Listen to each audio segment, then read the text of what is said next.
بسم اللہ الرحمن الرحیم. میں ہوں شاہد الحق اور آپ دیکھ رہے ہیں اسپوفٹ یوٹیوب چینل. آج ہم آپ سے ایک بہت ہی متاثر کن شخصیت اور بہت ہی مختلف سپورٹس کی شخصیت سے تعارف کروائیں گے، اور یہ متاثر کن شخصیت ہے اعجاز عبدالخالق. اعجاز عبدالخالق آرچری کے اور ایتھلیٹک کے کوچ ہیں. پاکستان پنجاب سپورٹس بورڈ کے ٹیکنیکل آفیشل اور ایز اے کوچ اپوائنٹی ہے، جبکہ ایم ایس سی کر رکھی ہے انہوں نے اسپورٹس سائنسز میں. اعجاز ایک کوالیفائڈ کوچ ہونے کے ساتھ ساتھ ایک انوویٹو اسپورٹس ڈیزائنر بھی ہے. انہوں نے نہ صرف پاکستان میں بلائنڈ آرچری کو انٹروڈیوس کروایا، بلکہ بلائنڈ آرچری کی انٹرنیشنلی اچیومنٹس بھی بہت بڑی بڑی ہیں. ورلڈ نمبر 1 ایتھلیٹ انہوں نے بلائنڈ آرچری سے دے دیا ہوا ہے، جبکہ آل ٹوگیدر سینکڑوں بلائنڈ آرچرز پورے پاکستان میں کام کر رہے ہیں. اعجاز اپنے legendary father Abdul Khaliq the bird of Asia کی وراثت کو آگے بڑھا رہے ہیں، جو ایشیا کے بہترین اسپرنٹرز میں سے ایک تھے. آج کل اعجاز صاحب پنجاب سپورٹس بورڈ کے ساتھ as a athletics technical official اور کوچ کے طور پہ اپنی خدمات سر انجام دے رہے ہیں، اور ایتھلیٹکس اور آرچری کے مستقبل کو سنوار رہے ہیں، جو پاکستان میں کھیلوں کی دنیا میں محنت، جدت اور وراثت کی جیتی جاگتی مثال ہے. آئیے ملتے ہیں اس شاندار شخصیت اعجاز عبدالخالق سے اور جانتے ہیں ان کی کامیابیوں، مشن اور ویژن کے بارے میں جو وہ پاکستان میں کھیلوں کے لیے لا رہے ہیں. السلام علیکم ایکسیلنسی اعجاز صاحب. وعلیکم السلام شاہد الحق صاحب، آپ کا بہت بہت شکریہ. آپ کو میں تقریباً پچھلے کم از کم 28 سال سے دیکھ رہا ہوں مختلف گراؤنڈز میں، مختلف فارم پہ، اور آپ اپنا کام کر رہے ہیں، اور اپنا جب کھیل سے باہر نکلے ہیں تو آپ نے اس انداز میں میڈیا کے تھرو سپورٹس کو ابھی تک اسی طرح زندہ رکھا ہوا ہے. آپ کا بہت بہت شکریہ. اعجاز بھائی، بہت زبردست اور بڑی اچیومنٹس ہیں اس سال میں. اگر ہم لوگ پیچھے نظر دوڑائیں تو بے شمار گولڈ میڈلز آ رہے ہیں ڈفرینٹ سپورٹس میں، اور آرچری میں، اور وہ بھی بلائنڈ آرچری میں. یہ کس طرح خیال آیا آپ کو بلائنڈ آرچری کی طرف؟ یہ کوئی اللہ پاک کا خصوصی کرم ہوا کہ میں government post graduate college Rawalpindi women میں میرا کوچنگ کیمپ تھا پنجاب سپورٹس بورڈ کی طرف سے. تو وہاں پر ڈاکٹر عالیہ سہیل صاحبہ پرنسپل تھی، تو وہ مجھے کہتی ہے جاز صاحب کچھ ہینڈی کیپ بچوں کے لیے بھی کچھ کریں. تو میں کچھ دن سوچتا رہا، دن نہیں بلکہ تقریباً 6 ماہ لگے مجھے. تو میری سمجھ میں یہ بات ہے کہ چلو انوکھا کام کرتے ہیں، کہ بلائنڈ لوگوں کا ویژن بڑا اچھا ہوتا ہے، سینس بڑا اچھا ہوتا ہے، ان کی امیجری کی طاقت بڑی اچھی ہوتی ہے.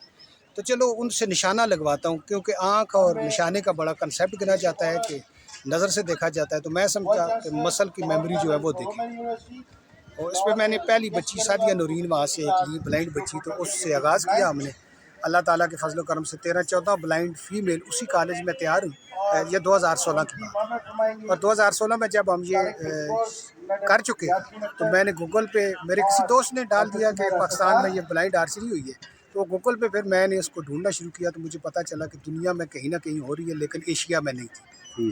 تو ہم نے اس پہ مزید ورک کیا، تو پھر میرے پاس بلائنڈ بچے بھی آنا شروع ہو گئے. تو اس وقت ہمارے پاس کوئی 150 بچہ بلائنڈ آرچری کا کام کر رہا ہے، جو فیصل آباد میں، راول پنڈی میں، اسلام آباد میں، واہ میں، پشاور میں اور لاہور میں.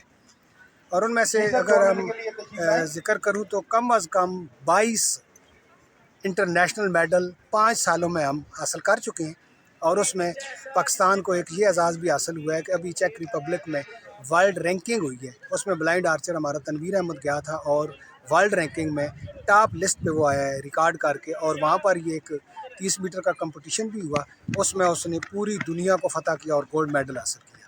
اس طرح ہمارا اس پاکستان میں، جہاں پر ہمارے ارشد ندیم صاحب، یہ سال واقعی آپ کی جو بات ہے کہ بڑے ہی خوبصورت سال ہے پاکستان کے لیے، کہ اولمپک کا ریکارڈ کر کے جیولن تھرو میں ہم نے حاصل کیا. اور یہ اسی دوران ہی میں، انہی دنوں میں یہ دونوں میڈل ہمیں آئے. تو میں سمجھتا ہوں کہ ارشد ندیم صاحب کا میڈل بہت جاندار ہے، اولمپک لیول کا ایک ہمارے پاکستان کا ایک خواب تھا، کھلاڑیوں کا بھی ایک خواب ہوتا ہے، ملک کا خواب ہوتا ہے، وہ خواب جو ہے وہ شرمندہ تعبیر ہوا۔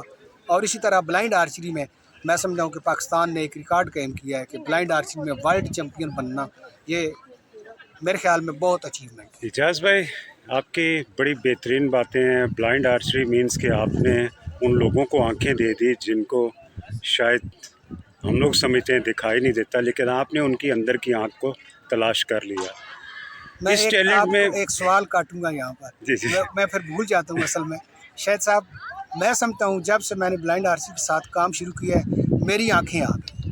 اب آپ اپنا سوال کر سکتے بڑی زبردست بات ہے کہ سم ٹائمز ہڈن چیزوں کو آپ نے سامنے لایا، اور اس میں بھی کوئی شک نہیں ہے کہ انسان کی آنکھیں کھلتی ہی تب ہیں جب انسان کہتے ہیں نا کہ اللہ کی اس نعمت کو تلاش کرتا ہے جو شاید چھپی ہوئی ہوتی ہے۔ اجاز بھائی، ایتھلیٹک فیملی سے آپ کا تعلق ہے، اور میرے لیے بہت قابل احترام ہے آپ کے بزرگ جو تھے، اور نو ڈاؤٹ کہ وہ پاکستان کے لیے ایک بہت بڑا کارنامہ سر انجام۔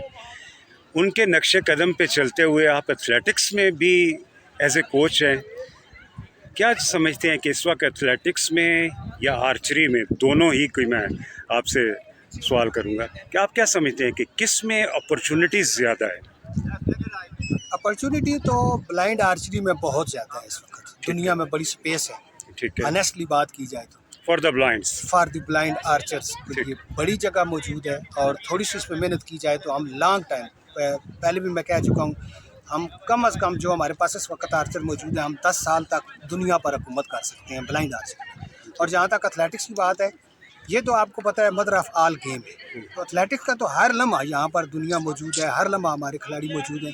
تھوڑا سا ہمارے سسٹم میں اور بہتری آ جائے تو میں سمجھتا ہوں کہ ہم جس طرح بڑے نام ہمارے سامنے 50 کی دہائی میں گزرے ہیں، اگر آپ دیکھیں تو اقبال صاحب ایشین ہیمر تھروور، نواز صاحب جیولن تھروور، رازق صاحب 1 ٹن ہرڈل میٹر، 100-200 میٹر میں عبد الخالق صاحب، عبد المالک صاحب، تو وہ دہائی پھر لائی جا سکتی ہے۔ سسٹم کو بہتری کے لیے کیا کہتے ہیں ان ذمہ داروں کو؟ میں کہتا ہوں کہ ذمہ دار، جس طرح ہم اچانک ایک کام ہوتا ہے کہ آپ یہ کام کر لیں تو ہم اپنی ایفرٹ کر کے سارے لوگ کر لیتے ہیں۔ اگر ہمیں 8 سالہ پروگرام ہماری جو مینجمنٹ ہے وہ بنانا شروع کر دے، الاؤ کر دے کہ 8 سالہ پروگرام سے نیچے کوئی پلیئر لیں، اس کی ایج ایسے انداز سے لے کر 8 سال کسی پلیئر پر کام کیا جائے، تو میں گارنٹی سے، میں بلکہ اپنے طرف سے لکھ کے دینے کو تیار ہوں کہ ہم ورلڈ لیول کے لوگ ہیں۔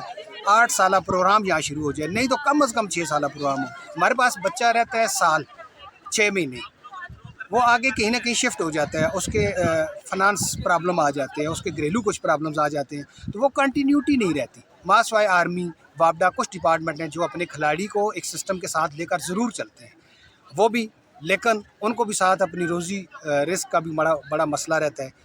لیکن پھر بھی میں سمجھتا ہوں یہ ادارے کچھ نہ کچھ بہتر طریقے سے کرتے ہیں، جس طرح یوتھ کے ساتھ ہمارا اسپورٹس بورڈ اور یوتھ افیئرس ہمارا لوگ کام کر رہے ہیں۔ ہم بھی ایک سال میں کام کرتے ہیں تو پھر اگلے سال وہ بچہ ہمارے پاس نہیں ہوتا۔